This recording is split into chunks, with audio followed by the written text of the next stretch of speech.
लीजिए ना। नहीं, ये काफ़ी है बस। राशिद भाई, वैसे तो हमारी जहीदा को घर के सारे काम आते हैं और खाना बहुत लजीज बनाती है। सेवइयाँ खा के तो आप जान गए होंगे। बिल्कुल बिल्कुल। अरे जाहिदा, अनवर मियाँ को सेवइयाँ दो, कब से खाली बर्तन लेके बैठे हैं। और लीजिए। नहीं बस, और नहीं। अरे अनवर मियाँ, शर्माने का काम अब हमारी जहीदा पे ही छोड़ दो। शर्माओ मत, ले लो और जल्दी से निकाह को हाँ कर दो। जब फूफी का निकाह होगा तभी तो अम्मी अब्बू मेरे लिए लड़का देखेंगे। शैतान की खाला, हम लोग तुझे इतनी जल्दी रुखसत नहीं करने वाले। अभी आपको अब्बू और अम्मी के साथ बहुत साल रहने हैं। आरिफ मियां जी, भाई अब निकाह की तैयारी करो, हमें आपकी जाहिदा पसंद है। शुक्रिया।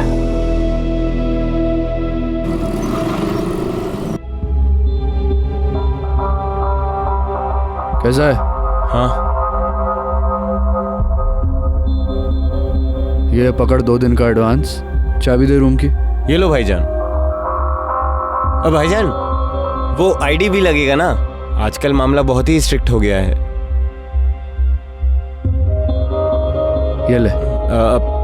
भाईजान, ये लोग रहने वाले हैं ना, तो इनका आईडी लगेगा ना?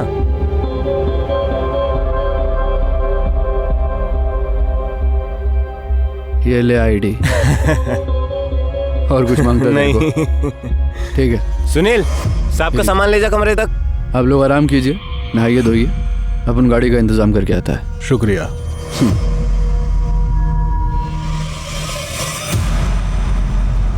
अरे किधर को रख दी? सब जगह ढूंढ ली मैं, मिली नहीं भाभी, इधर को भी नहीं मिली।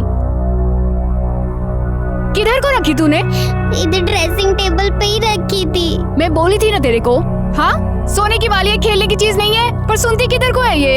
अरे क्या हो गया, काय को तू चिल्ला रही है इसके ऊपर? पर ऐसे कैसे खो गई भाभी? घर से बालिया कहाँ जाएंगी? मेरे को क्या मालूम? मेरे को मालूम है कहाँ गई होगी वाली, और कौन लेके गया है।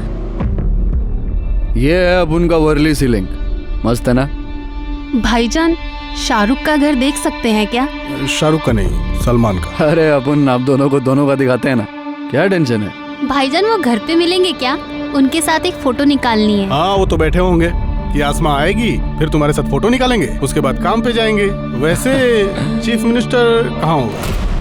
अगर ज्यादा दूर ना हो तो बॉम्बे स्टॉक एक्सचेंज BSC देख सकते हैं क्या? बहुत सुना है उसके बारे में। आप जो बोलो दिखाता हूँ ना मैं आपको, टेंशन मत लो आप। वैसे पासपोर्ट ऑफिस भी इधर ही है ना? मुंबई में पासपोर्ट ऑफिस हर जगह है अभी, तो आप जहाँ बोलोगे अपन लेके जाएगा ना आप लोगों को, क्या टेंशन है?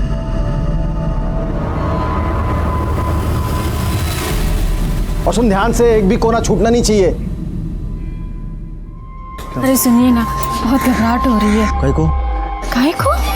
परसों निकाह है और सारे पैसे खत्म है, कैसे करेंगे? सब इंतजाम हो जाएगा, कुछ पैसे हैं मेरे पास। कहीं को टेंशन ले रही है?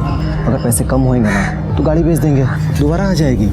जायदा का निकाह कौन सा बार बार होने वाला है? जा अपना काम जा जा।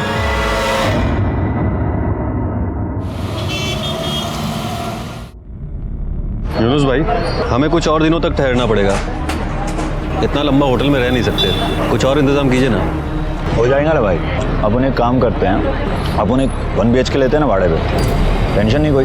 हाँ, ये ठीक रहेगा। लेकिन उसके लिए तो डॉक्यूमेंट्स देने पड़ेंगे, पुलिस वेरिफिकेशन वगैरह वगैरह। भाई उसकी क्या प्रॉब्लम है, अपन है ना, अपन अपने नाम पे लेगा फ्लैट, देगा अपना डॉक्यूमेंट, बिंदास रहने का, कोई टेंशन नहीं। शुक्रिया भाईजान।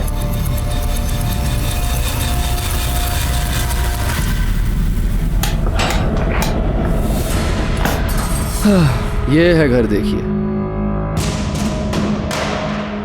शुक्रिया, अल्लाह हाफिज। अल्लाह हाफिज।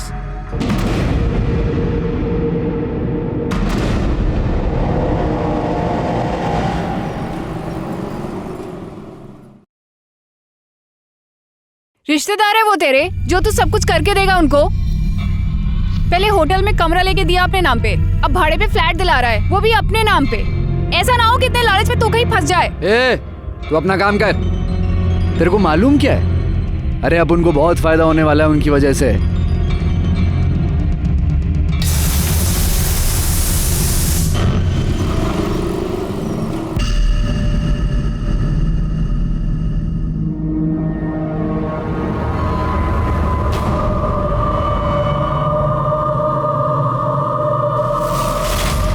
अल्लाह हाफिज।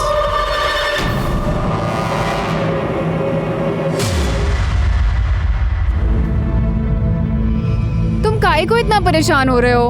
अल्लाह पे भरोसा रखो, सब ठीक होएगा। पर मैं किधर बोला अल्लाह पे भरोसा नहीं है मेरे को जायदा की फिक्र लगी है। बहुत सदमा पहुंचा उसको।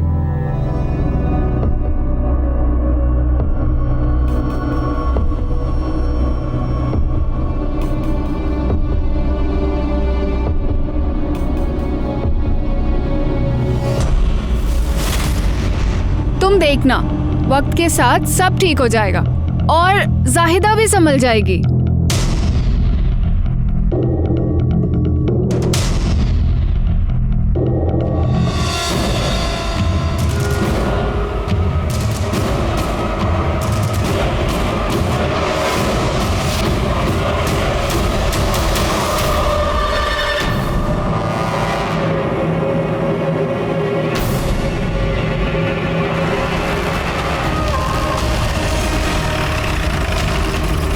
ठीक है बाजू बेटा, चल पीछे चल। चलो पीछे हटो। चलो पीछे, चलो पीछे।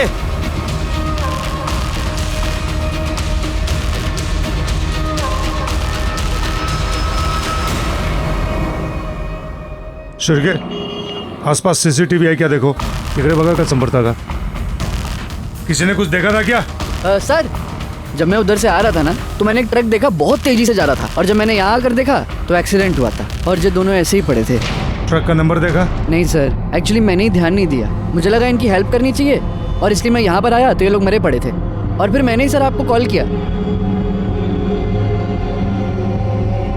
सर, इस रोड पे कहीं भी कोई सीसीटीवी नहीं है। अरे रोड जहाँ से शुरू होता है वहाँ तो रहेगा सीसीटीवी। दोनों साइड चेक करो रोड के। वो ट्रक को पकड़ना जरूरी है शहर से बाहर जाने के पहले। ठीक है सर। सर, ये 2 फोन मिले, बुरी तरह टूट गए। ये देखिए, ये ड्राइविंग लाइसेंस मिला। इसके ऊपर आरिफ बेग बोल के नाम है और कपूसवाड़ी का एड्रेस है। सर, ये औरत का कोई आईडी प्रूफ नहीं मिला। इसका भी पता चल जाएगा। इसके फैमिली वालों को बुलाओ आइडेंटिफिकेशन के लिए। सर ये देखिए, ये क्राइम लोकेशन के 200 मीटर पहले लगे हुए सीसीटीवी कैमरे की फुटेज है। यहाँ पे बाइक के पीछे ट्रक जा रहा है। और सर ये देखिए, ये क्राइम लोकेशन के 100 मीटर बाद का सीसीटीवी फुटेज है। इसमें ट्रक काफी तेजी से पास होता दिख रहा है। पॉज करो। ये ट्रक के नंबर प्लेट पे जूम करो। शिरके, ये नंबर हर पुलिस स्टेशन में सर्कुलेट कर दो। नाकाबंदी करो, ये ट्रक शहर से बाहर नहीं जाना चाहिए। ठीक है सर। सर, मैंने आरिफ के फैमिली को कांटेक्ट किया। वहाँ से एक चौंका देने वाली खबर मालूम पड़ी। क्या? साइड हो चलिए साइड, चलिए साइड, चलिए साइड।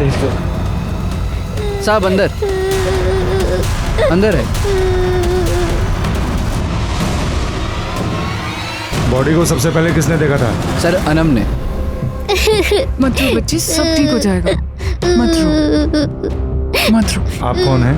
साहब, मैं यास्मीन शेख, मैं इनकी पड़ोसन हूँ। जाहिदा इसकी खाला थी। इसने जब जाहिदा को लटकते हुए देखा तो बहुत जोर से चिल्लाई। तो मैं भाग कर आई देखने के लिए कि क्या हुआ। तो मैंने देखा कि जाहिदा लटकी हुई थी साहब। इसके अलावा घर पे और कौन कौन था? अभी तो फिलहाल ये दोनों ही हैं। आरिफ भाई और शबाना तो निकाह में गए हैं, शाम को आने वाले थे। और अब वो भी। सर, हमने इन्हें इन्फॉर्म कर दिया था एक्सीडेंट के बारे में। तो इसके माँ बाप बुआ के अलावा और कोई रिश्तेदार नहीं है मुंबई में? नहीं साहब, आरिफ भाई के वालिदान को गुजरे हुए परसों हो गए। और जब से आरिफ भाई ने अपने छोटे भाई आसिफ को घर से बाहर निकाला है तो पता नहीं वो कहाँ है, कभी दिखे ही नहीं उसके बाद। मुझे अब तो फिक्र है कि इस बच्ची को कौन देखेगा, इसका क्या होगा साहब।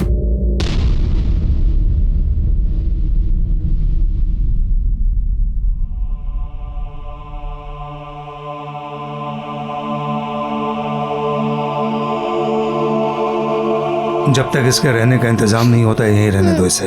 Okay sir. कुछ खिलाओ इसको। चलो बेटा। जाओ बेटा आंटी के साथ। परिवार की मौत से बड़ा सदमा लगा है सर इसे। सदमा तो लगेगा ही शिर्के। 1 घंटे में पूरा परिवार खत्म हो गया। इसने अपने बुआ को सामने लटकते हुए देखा है।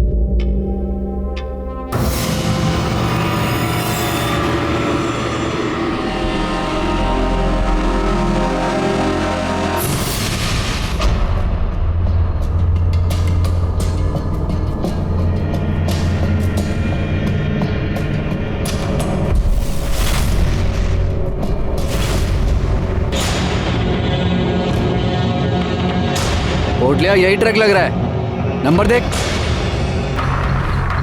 पकड़ा, रुक।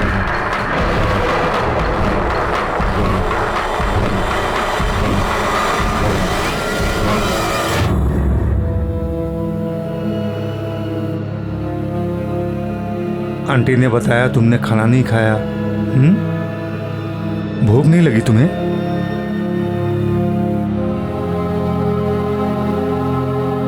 मुझे तो बहुत भूख लगी है।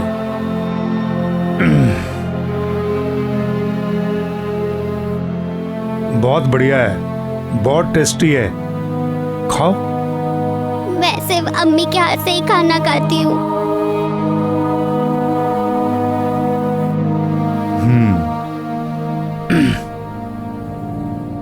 तो तुम्हारी अम्मी को बहुत बुरा लग रहा होगा क्योंकि तुम्हें भूख लगी है और तुम्हें खिलाने के लिए वो यहाँ नहीं है। अच्छा मुझे एक बात बताओ, तुम्हारी अम्मी ऐसा कुछ काम करती थी जिससे तुम्हें बुरा लगे?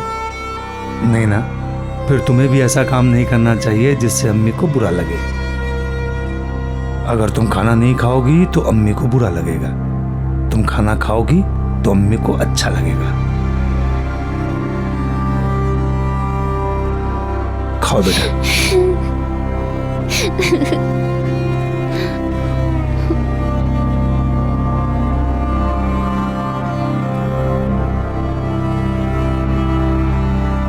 अच्छा बेटा,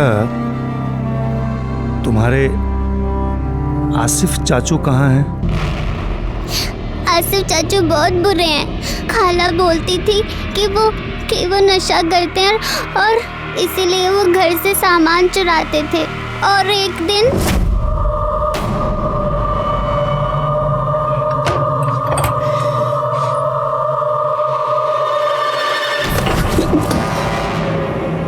क्या तेरे हाथ में? कुछ भी नहीं। हाथ दिखा। कुछ भी नहीं है भाई। हाथ दिखा। नहीं, कुछ भी नहीं है। हाथ दिखा। हाथ दिखा। खोल। क्या है? चुप चुप चुप चुप। क्या है? हाँ? शबाना, जायदा, क्या किया तूने? ये चोरी कर रहा है? देखो इसको, देखो इसको। अपना नशा पूरा करने के लिए दोबारा तो इस घर में चोरी किया ना, हाथ तोड़ देगा मैं तेरा। हो गया आपका? आता मैं। अरे काई को नहीं सुनता है तो? नशा पूरा करने के वास्ते घर का पूरा सामान बेच दिया, अभी क्या हमको बेच के अपना नशा पूरा करेगा क्या? आपका फालतू का बकवास नहीं सुनना है मेरे को। हाँ, मेरे को ना मेरा पैसा चाहिए, मेरे को पैसा दो। अब भी क्या, अब भी पैसा दो मेरे को। कैसा पैसा चाहिए तेरे को? कैसा पैसा चाहिए? एक पैसा कमाया तू कभी? अरे भीख नहीं मांग रहा आपसे, समझे ना? भीख नहीं मांग रहा, हिस्सा चाहिए मेरे को, मेरा हिस्सा चाहिए। इस प्रॉपर्टी में ना मेरा भी हिस्सा है, हिस्सा दे दो मेरे को, पैसा दे। हिस्सा चाहिए तेरे को?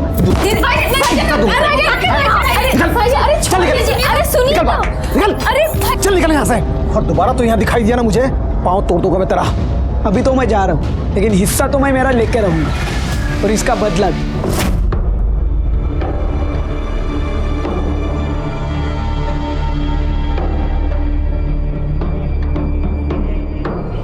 जरा कहीं नवीन कपड़े क्यों दे? पुराने घर के कपड़ों में रहेगी तो घर की याद आएगी। और हो सके तो इसको आज तुम्हारे घर पे रखना। ठीक है। घर के माहौल में रहेगी तो सो पाएगी। ले जाओ इसको। चलो बेटा, आ जा। चिरके, अनम के कहने के मुताबिक ये आसिफ और ट्रक ड्राइवर में कनेक्शन हो सकता है। एक मिनट सर। हेलो, गुड, ले आओ उसे। सर, वो ट्रक ड्राइवर पकड़ा गया है, लेकर आ रहा हूँ उसे। साहब गलती हो गई साहब, बता दो मारो साहब, मैं बहुत पिया हुआ था साहब, इसलिए टाइम पे ब्रेक नहीं लगा और ठोक दिया साहब। मैंने जानबूझ के नहीं किया, गलती से हो गया साहब। तेरी एक गलती की वजह से 2 लोगों की जान गई, एक बच्चे अनाथ हो गए, उनको मदद करने की वजह तो भाग गया। साहब मैं डर गया था साहब, इसके लिए साहब माफ कर दो साहब। 1 मिनट, आपको कुछ दिखाना है। सर, ये वीडियो देखिए।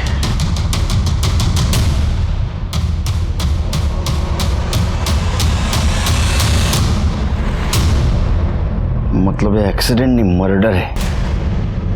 ये बरकत अली झूठ बोल रहा है। तोड़ तेरा, तोड़। अब अगर झूठ बोलेगा ना तो तेरे ऊपर से ट्रक लेके जाऊंगा, और गलती से नहीं, जानबूझ के, समझा? सच बता, सच बता। सब 50,000 रुपया मिले थे उनको मारने के लिए। किसने दिए थे पैसे? साहब मालूम नहीं साहब, उसने नाम नहीं बताया, दादर के ब्रिज पे मिलने बोला था, और साहब उसने पैसा दिया और बोला कि बाद में बताता हूँ क्या करना है। शक्ल कैसी दिखती थी उसकी? कैसा दिखता था वो? साहब याद नहीं साहब, मैं सिर्फ एक ही बार मिला था साहब। उसके बाद साहब उसने फ़ोन किया, बोला NG रोड पे तैयार रहना, ब्लैक बाइक आएगी, उसमें मुस्लिम जोड़ा है, उनको साहब उसमें एक औरत है बुर्का पहन के, उनको उड़ाना है। शिरके, इसको कुत्ते के जैसा मारो, सिर्फ ध्यान रखो ये मरना नहीं चाहिए। इसके कॉल डिटेल्स निकालो और सुपारी देने वाले का नंबर ट्रेस करो, और आसिफ के बीच अपने खबरी लगा दो, और ये भी पता करो कि जाहिदा ने सुसाइड क्यों किया। हड्डी पसली एक कर देंगे तेरे।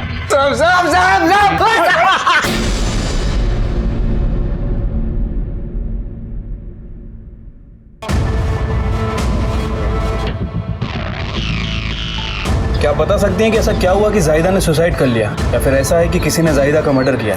साहब जाहिदा बहुत ही नेक और शरीफ बच्ची थी, और तो और वो बहुत ही जज्बाती लड़की थी साहब। मुझे तो लगता है कि बदनामी के डर से उसने ये खुदकुशी की। किस तरह की बदनामी? जाहिदा का निकाह तय हुआ था, सब बहुत खुश थे। निकाह के 2 दिन पहले लड़के वाले आ गए दहेज मांगने, बहुत बड़ी लड़ाई हुई, और आरिफ भाई ने उन्हें एकदम बराबर जवाब दिया। चलो निकलो निकलो निकलो, बाहर निकलो, बाहर निकलो, निकलो यहाँ से। दहेज चाहिए तुमको? हैं? अपने बेटे को बेचने के लिए बाजार में निकले हो क्या? नल्ला माल है तुम्हारा बेटा, नल्ला माल है, नहीं चाहिए मुझे, नहीं चाहिए मुझे तुम्हारा बेटा। चलो निकलो इधर से, चलो निकलो इधर से, पुलिस को बुलाऊंगा अभी तुमको, और तुम्हारे बेटे को अंदर करूंगा। निकल। ए आरिफ, ये तू सही नहीं कर रहा, बहुत महंगा पड़ेगा तुझे, समझा क्या? और ये निकाह नहीं हुआ ना तो तेरी बहन बदनाम हो जाएगी। अब मैं तुझे दिखाता हूँ, मैं तुझे छोड़ूंगा नहीं, बोल रहा हूं तुझे। चल बेटा बेचने के लिए निकला, चल। ए जाओ ना तुम, छोड़ूंगा नहीं तेरे को। सर, शादी टूटने की वजह से जाहिदा काफ़ी डिप्रेशन में थी। यहाँ तक आरिफ, सबाना और अनम ने भी काफ़ी कोशिश की कि वो डिप्रेशन से बाहर आ जाए, लेकिन सर वो वैसे ही रही। उसका कहीं अफेयर वगैरह चल रहा था? नहीं सर, ऐसी बात तो कोई सामने नहीं आई है। सभी का यही कहना है कि वो काफ़ी सेंसिटिव थी, और शादी टूटने की वजह से उसे काफ़ी बड़ा सदमा लगा था। जो एक्सट्रीम स्टेप लिया उसे तो यही लग रहा है। सर, जिस दिन वो एक्सीडेंट हुआ उस दिन आरिफ और शबाना शादी में किसी के घर जा रहे थे। ये PM रिपोर्ट के मुताबिक जाहिदा की मौत में मर्डर की कोई पॉसिबिलिटी नहीं लग रही है। मतलब सर, ये आत्महत्या ही लग रही है। PM रिपोर्ट से तो यही लग रहा है, लेकिन अगर ये आत्महत्या नहीं है तो आरिफ, शबाना और जाहिदा, इनके केस में हमारे सामने 2 सस्पेक्ट हैं, राशिद हुसैन और आसिफ बेग। सब कई को हम पे तोहमत लगाता है सब। हम लोग सर उनका मर्डर काई को करेगा? हम लोग निहायत ही शरीफ और इज्जतदार लोग हैं। अच्छा, तो शराफत की आड़ में तुम लोगों ने दहेज मांगा था, है ना? अच्छा एक बात बताओ, आरिफ और शबाना के मर्डर के दिन तुम लोग कहाँ थे? अब उस दिन अनवर की शादी के लिए लड़की देखने गए थे, भिवंडी सर। अच्छा, तो मर्डर की प्लानिंग फोन पे किए थे? साहब आप मेरे अब्बू पे काहे को इल्जाम लगा रहे हो? सुनी मेरी आवाज? तेरे से बढ़िया ना? आवाज नीचे। और अबू पे नहीं, तेरे ऊपर भी इल्जाम लगा रहा हूं मैं। अनवर तू खामोश रहे, मैं बात कर रहा हूँ ना। साहब, आपको लगता है कि हमने अगर टेलीफोन से बात की, आप हमारा टेलीफोन चेक कर लो, और अगर उसके बाद भी कुछ करना है तो आप बताओ ना हमें। साहब, जब हमने कुछ किया ही नहीं तो डर कैसे लगेगा? शिरके, ये तो बहुत शरीफ लोग निकले, लेकिन शरीफ लोगों, ये केस जब तक सॉल्व नहीं होता शहर छोड़ के बाहर नहीं जाना। शिरके सर, ये भिवंडी में जहां लड़की देखने के लिए गए थे, जगह क्रॉस चेक करो। नंबर ट्रेस हुआ? ठीक है सर। बरकत अली को मर्डर करने के लिए जिस सिम से इंस्ट्रक्शन मिल रहा था, server number Santa cruise east से एक दुकान से खरीदा गया था, और वो भी बिना आईडी के सर। और उसी दिन से वो नंबर अभी तक स्विच ऑफ है। एक्सपेक्टेड था। ये बरकत अली के कॉल डिटेल्स निकालो। ठीक है सर।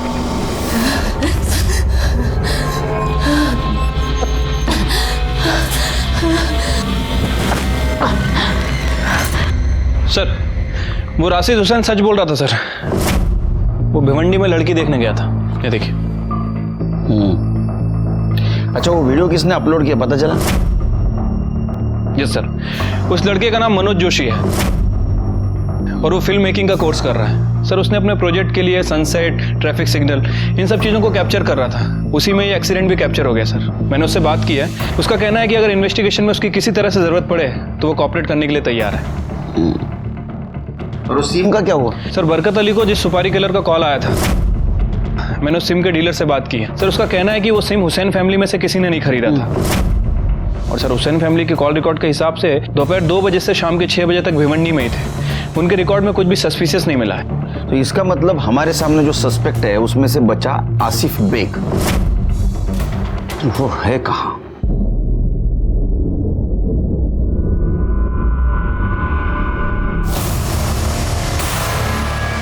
ड्रग ओवरडोज का केस है। 4 दिन पहले ही यहाँ पे एडमिट हुआ है। Good job Karde. शिरके, करडे के साथ सिटी हॉस्पिटल जाओ। सब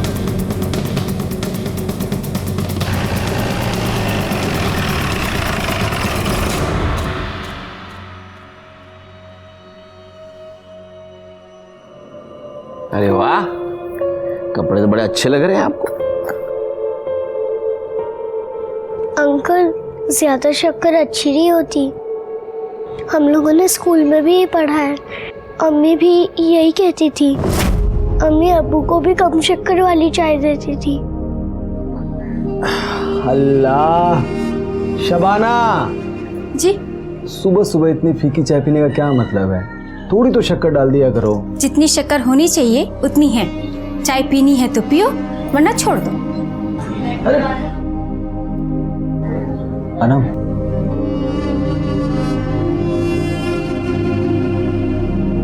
बेटा थोड़ी सी ना शक्कर लेके आ, इसमें शक्कर बहुत कम है। शक्कर चाहिए आपको? हाँ। मिल गई शक्कर? अरे क्यों, मिल गई ना चीनी? अच्छा, अम्मी की चमची शक्कर मांग रहा हो तो चुम्मी दे रही है तू।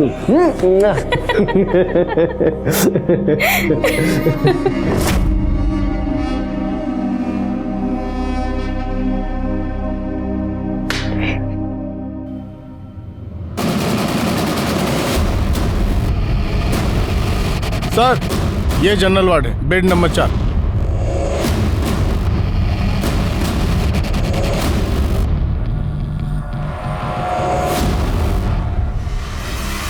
एक मिनट सुनना। जी सर। ये यहाँ पे एक पेशेंट था ना, आसिफ बेग नाम का। कहाँ गया वो? सर पता नहीं कहाँ चला गया, सुबह तो यहीं पर था। ये हॉस्पिटल है या धर्मशाला है? कोई भी अपनी मर्जी से आ जा सकता है क्या? कोई रिकॉर्ड विकॉर्ड होता है कि नहीं? 1 मिनट सर, मैं देखती हूँ। ये देखिए सर, 12 बजे आसिफ बेग को डिस्चार्ज मिला है और वो सारा पेमेंट कैश में ही देकर गए हैं। कौन आया था इसे लेने? वो तो पता नहीं सर। हॉस्पिटल में सीसीटीवी कैमरा है? सर, हॉस्पिटल के पास ऐसा कोई भी प्रूफ नहीं है जिससे ये साबित हो कि आसिफ वहाँ से अकेले निकला है या फिर कोई उसे लेने आया था। सर, हॉस्पिटल के लॉबी में एक सीसीटीवी कैमरा है, आसिफ वहाँ कैप्चर नहीं हुआ है। सर, अब पॉसिबिलिटी ये हो सकती है कि या तो वो हॉस्पिटल के पीछे वाले गेट से निकला हो या फिर राइट साइड वाले, क्योंकि सर इन दोनों ही एरिया में सीसीटीवी कैमरा नहीं है। शिरके, अगर वो इंटेंशनली छुप के जा रहा है तो इसका मतलब वो हमसे कुछ छुपा रहा है। Right sir. वैसे सर मैंने आसिफ की फोटो सभी जगह सर्कुलेट करवा दी है और सिटी में भी अलर्ट दे दिया है। उम्मीद है वो जल्दी पकड़ा जाएगा सर। ये राशिद हुसैन पे भी नजर रखो, लोकेशन बदला भी जा सकता है। कहीं ऐसा तो नहीं हमें दिखाने के लिए फोटो खिंचवाई गई हो। शिरके, वो ट्रक ड्राइवर बरकत अली, उसने टारगेट के बारे में क्या बताया था? वो सुपारी देने वाली क्या पहचान दिखाई थी उसने? ब्लैक बाइक आएगी, उसमें मुस्लिम जोड़ा है, उसमें एक औरत है, बुर्का पहन के उनको उड़ाना है। और वो आरिफ और शबाना, उसकी पड़ोसन यास्मीन, उसने क्या बोला था? वो दिन आरिफ भाई और शबाना, यूनुस और उनकी बेगम रेहाना, वो लोग साथ में निकाह में जाने वाले थे। यूनुस और रेहाना उन लोगों को गली के बाहर मिलने वाले थे। फिर क्या हुआ? वो गए कि नहीं? साथ में गए तो थे पर रेहाना नहीं गई। यूनुस भाई और रेहाना का कुछ झगड़ा हुआ और वो घर वापस आ गई और यूनुस भाई अकेले ही मोटरसाइकिल में आरिफ और शबाना के पीछे निकल गए। जब रेहाना घर वापस आई उसी ने मुझे ये सब बताया। चलो वायरल वीडियो फिर से एक बार देखते हैं। शिरके, शुरू से वीडियो लगाओ।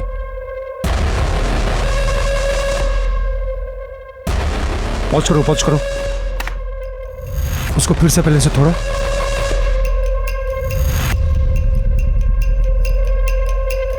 एक मिनट पॉज करो शिरके। ये आसिफ और शबाना निकलने से पहले ये एक आदमी निकला है, ये भी, इसको जूम करो। देखो ये भी मुस्लिम है और इसके बाइक का कलर भी ब्लैक है। शिरके सर, आनम को लेके आओ।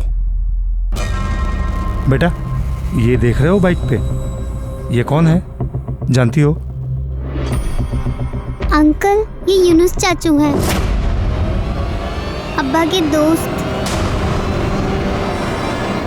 यूनुस को लेके आओ। ये पकड़ 1 लाख रुपए, अभी काम मेरे को जल्दी मांगता है। हेलो, मैं कर रहा, हो जाएगा, जल्दी हो जाएगा, मैं कर रहा। मैम, यूनुस भाई आपके घर पे पुलिस आई है।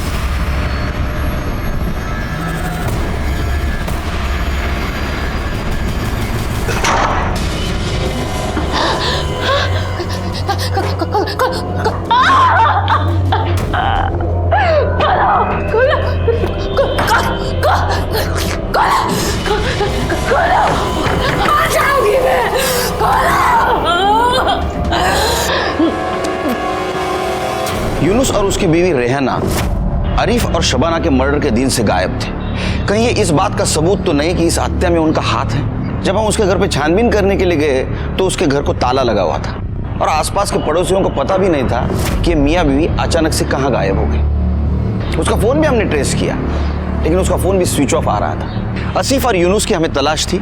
हमने यूनुस की वाइफ रेहाना के मैके में भी पूछताछ की लेकिन वहाँ पे वो दोनों नहीं थे और किसी को पता नहीं था वो कहाँ गए। इसलिए यूनुस के ऊपर का डाउट हमारा बढ़ गया। अनम से एक बात पता चली कि यूनुस ने 1 हफ्ते के लिए आरिफ की कार रेंट पे ली थी किसी टूरिस्ट को घुमाने के लिए। तो हो सकता है उसने होटल भी लिया होगा रेंट से और वो भी इसी एरिया में। तो हमने इस एरिया के सारे होटल छान मारना शुरू कर दिए।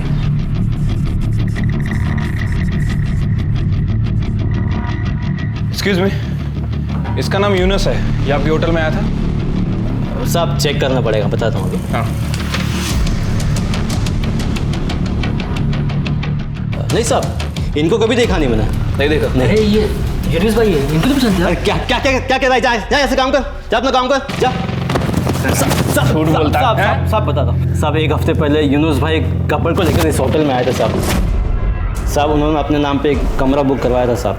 मैंने उनसे आईडी मांगा था लेकिन उन्होंने साफ मना कर दिया, बात को टाल दिया साहब। मैं उनको अच्छे से जानता हूँ इसलिए मैंने सोचा ये तो अपने आपस की बात है। 2 मिनट पहले तू इसे पहचानने से मना कर रहा है और बोल रहा आईडी नहीं लिया।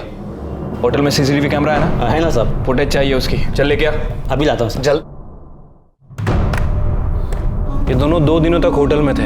यूनुस सुबह होटल में आता था, इन लोगों को लेकर चला जाता था और उसके बाद देर रात में इन्हें छोड़ देता था। और सर तीसरे दिन इन लोगों ने बिना किसी रीज़न के होटल छोड़ दिया और कहाँ चले गए किसी को नहीं पता। मतलब हमारे पास यूनुस तक पहुंचने का कोई रास्ता नहीं है। और ऐसे में हमें एक जगह से लीड मिली जहां से हमें उम्मीद भी नहीं थी। एक घर काम करने वाली औरत गीता हमारे पास पुलिस स्टेशन में कंप्लेंट लेके आई। अरे आप अंदर काय झालं? नमस्कार साहेब. हाँ नमस्कार. मी गीता. हाँ. मैं घर काम करती है. अकबर और आसमा सामी नाम के लोगों के पास मैं काम करती थी. वो घर भाड़े पे ही था. वो मैडम इधर उधर सब घर में उल्टी करती थी. मैंने वो सब साफ भी किया, लेकिन वो हलकट लोगों ने ना मेरा पगार दिए बिना वो घर से चले गए. और अब वो पुलिस वाले लोगों ने वो घर को ताला मारा है. इसके लिए मुझे आपसे मिलने का था. चिरगे, हमने किसी फ्लैट को सील किया? नहीं सर. कौन से एरिया की बात कर रहे हैं?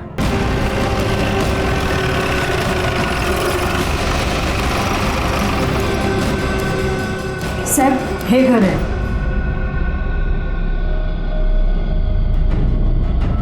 सर ये तो सीबीआई की सील है. सेक्रेटरी से बात करनी पड़ेगी. सर वो फ्लैट यूनुस नकवी नाम के आदमी ने रेंट पर लिया था. यूनुस? पर वो वहां रहता नहीं था, आता जाता रहता था बस. और एक कपल वहां रहता था, पर वो लोग भी 4-5 दिन के बाद चले गए थे. सीसीटीवी फुटेज दिखा सकते हो? सर देखिए, यूनुस रोज सुबह यहां आता था, फिर दिन भर तीनों जन बाहर रहते थे और शाम को यूनुस इनको ड्रॉप करके यहां चला जाता था. हाँ सर ये देखिए, ये फुटेज सीबीआई रेड की है. 20 अक्टूबर को सीबीआई ने इस फ्लैट पर रेड की थी.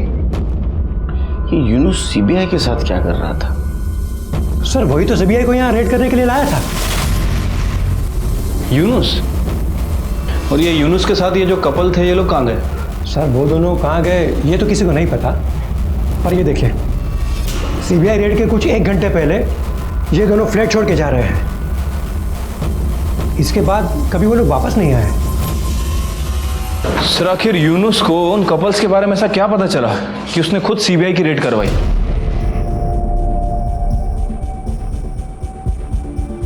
नमस्ते Deshmukh sir. Senior inspector Sunil Kelkar. Hello. PSI Shirke. Hello. Hello. बैठिए ना सर. Thank you sir. बताइए. यूनुस नकवी के बारे में बात करनी थी, उस सील्ड फ्लैट के रिलेटेड. यूनुस? यूनुस तो हमारा खबरी है. वो एक बांग्लादेशी टूरिस्ट कपल है, अकबर और आसमा. उनको मुंबई दिखा रहा था, मतलब फिल्म स्टार्स के घर, सीएम ऑफिस, स्टॉक एक्सचेंज वगैरह वगैरह. तो जब वो होटल से फ्लैट में शिफ्ट हो गए, तब उसने एक्सीडेंटली एक दिन उनकी बातें सुन ली. तब उसे पता चला कि वो मुंबई पर अटैक करने की बात कर रहे थे. जी जनाब, बस यही तय करना है कि टारगेट कहाँ हो, जहाँ ज़्यादा से ज़्यादा लोग हों, ज़्यादा से ज़्यादा नुकसान हो. मैंने पूरा मुंबई देखा. Chief minister house, BSc stock exchange, local stations. मैं उनकी लिस्ट बना रहा हूँ.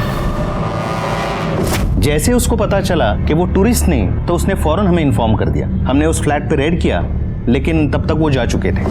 हमें सूटकेस वगैरह मिला, लेकिन कोई आईडी, कोई इन्फॉर्मेशन नहीं मिला, क्योंकि हर जगह उन्होंने यूनुस का ही आईडी यूज़ किया था. वैसे आप यूनुस के बारे में क्यों पूछ रहे हैं? सर हमारे पास एक डबल मर्डर का केस आया था. अच्छा. जिसमें सेम कलर के बाइक पे सेम टाइम पे 2 अलग अलग कपल सेम डेस्टिनेशन पे जाने वाले थे. ट्रक ड्राइवर को ब्लैक कलर के बाइक पे बैठे हुए मुस्लिम कपल को मारने की सुपारी दी गई थी. सब 50,000 रुपया मिले थे उनको मारने के लिए. यूनुस अपने वाइफ को लेके जाने वाला था बाइक पर, लेकिन आइन टाइम पे उसके वाइफ के साथ झगड़ा हो गया, इसलिए वो अकेला चला गया और सुपारी किलर ने वो दूसरे कपल का मर्डर कर दिया. ओह, अब आप कह रहे हैं कि यूनुस आपका इन्फॉर्मर था.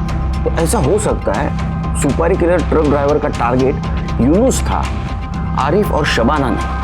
हो सकता है अकबर सामी ने खुद को बचाने के लिए यूनुस की सुपारी दी. हम इन्वेस्टिगेशन कर रहे हैं. हमें लग रहा है कि इस सामी कपल के साथ कुछ लोकल लोग भी इन्वॉल्व हैं, लेकिन हमें अब तक कोई क्लू नहीं मिला है. अच्छा. यूनुस ने हमें बताया कि उनके पास एक सैटेलाइट फ़ोन भी था, जिसे ट्रेस करने की कोशिश की, लेकिन वो फ़ोन ऑफ आ रहा है. सर इसका मतलब मुंबई पर कोई बहुत बड़ा अटैक होने वाला है. इसलिए अच्छा होगा कि हम लोग आपस में इंफॉर्मेशन शेयर करें, ताकि इस अटैक से बचा जा सके. Yes sir. बिल्डिंग के सेक्रेटरी ने हमें बताया था कि 20 अक्टूबर को अकबर और आसमा दोनों निकले थे, मतलब आरिफ और शबाना के मर्डर के 2 दिन पहले. शायद अकबर को ये पता चल गया होगा कि यूनुस ने सीबीआई वालों को कांटेक्ट किया है, इसलिए उसने बरकत अली नाम के ट्रक ड्राइवर को हायर किया यूनुस और रेहाना को मारने के लिए. और लेकिन गलती से उसने मार दिया आरिफ और शबाना को.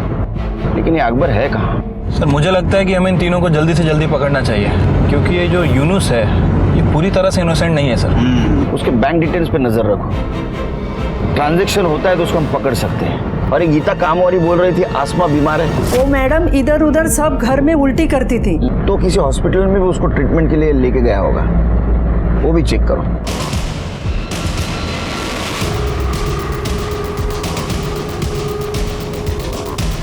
एक्सक्यूज मी मैडम, ये लेडी यहाँ ट्रीटमेंट के लिए आई थी क्या? हाँ सर, मैंने इन्हें देखा है, ये यहाँ पर अपने ट्रीटमेंट के लिए आई थी। सर सर, जिस दिन सीबीआई ने सामी कपल्स के घर पर रेड मारी थी सर, उसके कुछ घंटे पहले आसमा अपने फूड पॉइजनिंग के ट्रीटमेंट के लिए सकीना हॉस्पिटल में एडमिट हुई थी। सर उसकी कंडीशन काफ़ी क्रिटिकल थी, लेकिन अकबर ने वहाँ से उसे ज़बरदस्ती डिस्चार्ज करा लिया। सर डॉक्टर ने उसे मना भी किया, लेकिन वो माना नहीं। इसका मतलब है उसको सीबीआई के रेड की खबर लगी थी, वहां से निकले तो गए कहां?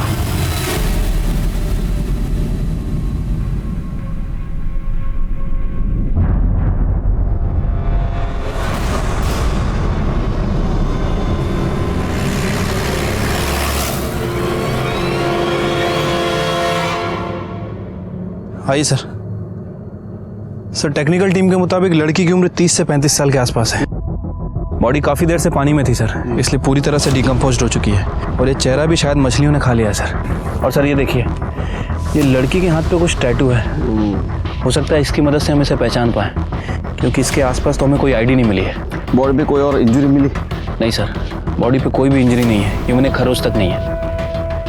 पोस्टमार्टम को भेज दो। बॉडी बारीक वाली शक्कर लाते जाना रे।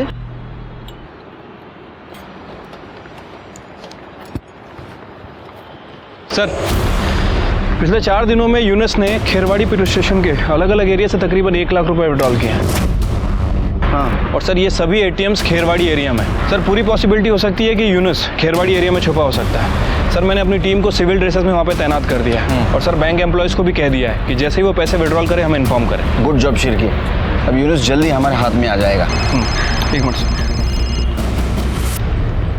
हेलो, ठीक है सर, यूनुस खेरवाड़ी एटीएम से पैसे विड्रॉल कर रहा है। लेट्स गो, चलो हम हो रहे।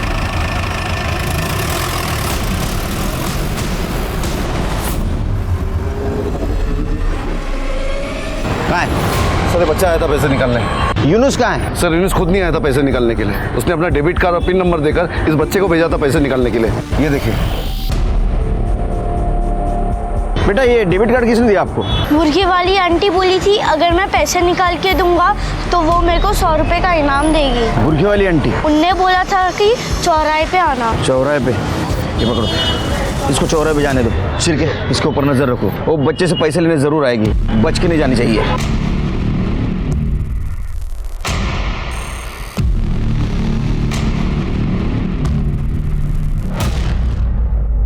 माने तो सर बुरखे वाली आई।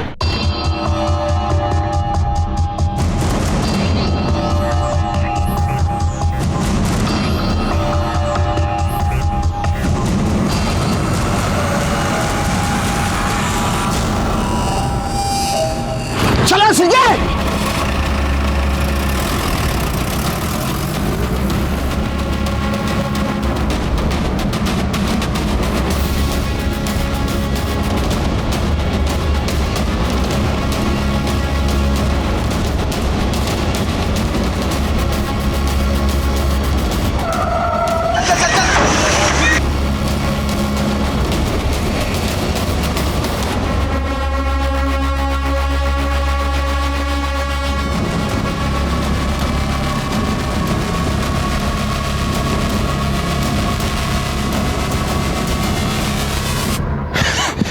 सर यहाँ तो डेड एंड है।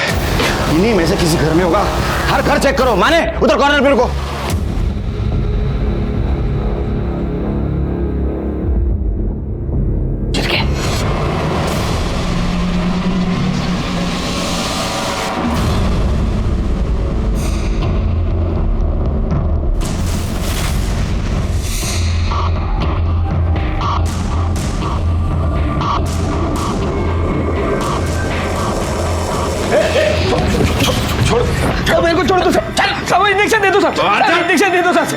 साहब इंजेक्शन दे दो मेरे को वो दे दो साहब। यूनुस कहाँ है? यूनुस कहाँ है? मेरे को नहीं मालूम साहब, यूनुस कहाँ है, मेरे को कुछ भी नहीं मालूम। देख तू यूनुस कहाँ है मुझे बता, और तू यहाँ कैसे है वो बता। सच में मेरे को तो फेंक दूंगा इसको। मेरे को ज्यादा कुछ मालूम नहीं साहब, सिर्फ इतना मालूम है कि वो शाम को 4 बजे सहार रोड पे ललित बेकरी के पास आने वाला है साहब।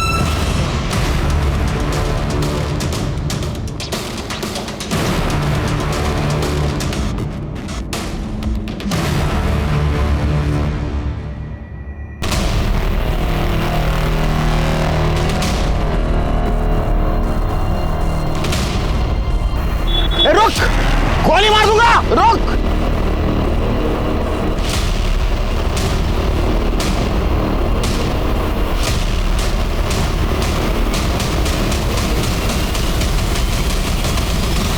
गोली मार दूंगा।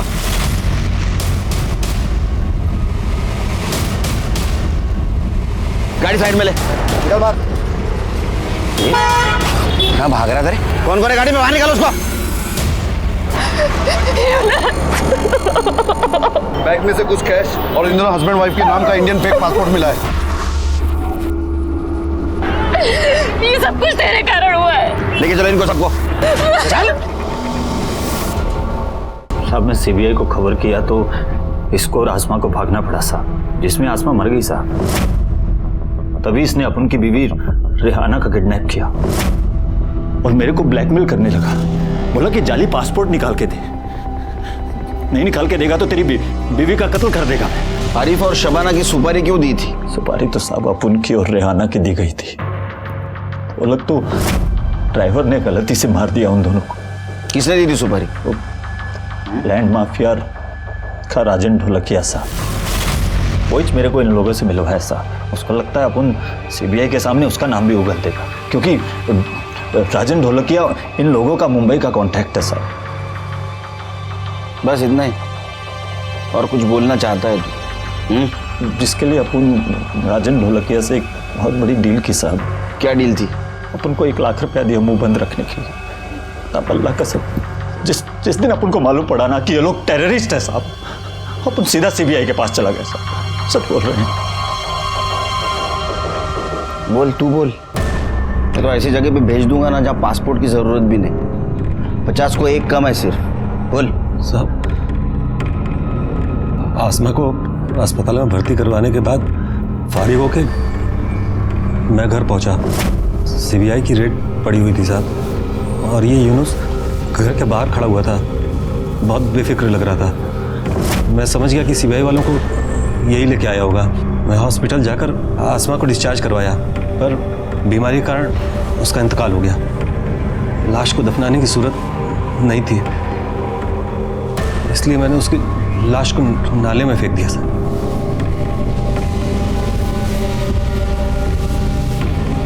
ये आसमा सामी है ना? हाँ साहब। शिरके, चार्जशीट बनाओ, इसको भी अंदर रखो। बेटा, आपके अम्मी अब्बू को जिसने मारा ना, उसे हमने ढूंढ के निकाला है। अब हम उसको पनिशमेंट देंगे। क्यों मारा उन्होंने मेरे अम्मी अब्बू को? गलती से मारा उन्हें, वो उन्हें मारना नहीं चाहते थे। गलती से मार दिया? किसकी गलती से?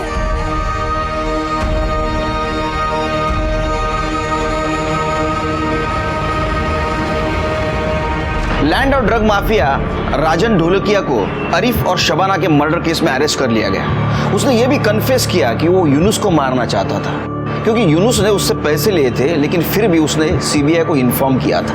अकबर को बांग्लादेश डिपोर्ट किया गया और कंसर्न पर्सन को सौंप दिया गया। सिंपल से लगने वाला ये हिट एंड रन का केस मुंबई में बहुत बड़े अटैक से जुड़ा हुआ निकला, लेकिन यूनुस की देश के प्रति जिम्मेदारी और समझ और सीबीआई की इमीडिएट एक्शन की वजह से ये नाकाम हो गया।